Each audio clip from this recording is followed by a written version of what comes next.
Navoiy davlat universitetida viloyat oila va xotin-qizlar boshqarmasi tashabbusi bilan Farovon oila sari oyligi doirasida ilmga baxshida umr mavzusida olima ayollar va magistrlar bilan uchrashuv tashkil etildi. Unda ishtirok etgan muxbirimiz mavzuga batafsil to'xtaladi. Yurtimizda xotin-qizlarning ilm-fan sirlarini chuqur o'zlashtirishlarini rag'batlantirish va ularga ko'maklashish maqsadida qator imtiyozlar joriy etilgan. Jumladan 2022-2026 yillarga mo'ljallangan xotin-qizlar ta'limini qo'llab-quvvatlash milliy dasturi qabul qilindi. Shunga muvofiq oliy ta'lim muassasalari, texnikum va kollejlarda sirtqi va kechki ta'limda o'qiyotgan xotin-qizlarning kontrakt pullarini to'lash uchun 7 yilga foizsiz kredit berish, davlat oliy ta'lim muassasalarining magistratura bosqichida o'qiyotgan barcha xotin-qizlarning kontrakt to'lovlari to'liq davlat budjetidan qoplab berilishi yo'lga qo'yildi.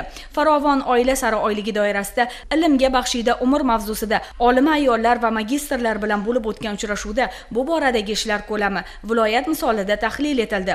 Tadbir avvalida viloyat hokimining o'rinbosari oila va xotin-qizlar boshqarmasi boshlig'i Malika Mamadiyarova so'zga chiqib, keyingi yillarda mamlakatimizda xotin-qizlarni har tomonlama qo'llab-quvvatlash, ularning jamiyatdagi o'rni va nufuzini oshirishga alohida e'tibor qaratilayotganligini ta'kidladi. Shuningdek, birgina viloyatimizning o'zida olima ayollarni qo'llab-quvvatlash, xotin-qizlarni ilm-fanga jalb etish bo'yicha tizimli ishlar olib borilayotganligi, buning natijasi o'laroq ilm-fanda ayollar ko'rsatkichi yildan-yilga oshib borilayotganligi raqamlarda ko'rsatib o'tildi.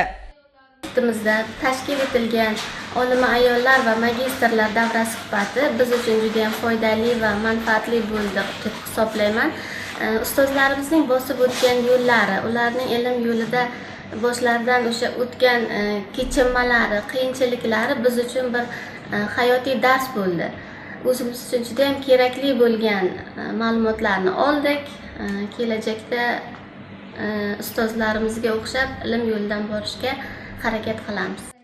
Shuningdek, uchrashuvda mamlakatimiz taraqqiyoti va ilm-fan rivoji yo'lida izlanish olib borayotgan xotin-qizlarning samarali mehnatini, ijtimoiy faolligini oshirishga qaratilgan turli tanlovlar, loyihalar tashkil etish, madaniyat, san'at kabi sohalarda faol, yaxshi natijalarga erishayotgan xotin-qizlar mehnatini namuna qilish, mahallalarda xotin-qizlar o'rtasida ularning faoliyatini targ'ib etish taklifi ham o'rtaga tashlandi. Zero, xotin-qizlar orasida ilm-fanga fidoyilar bor ekan, jamiyat, mamlakat taraqqiy etishdan to'xtamaydi.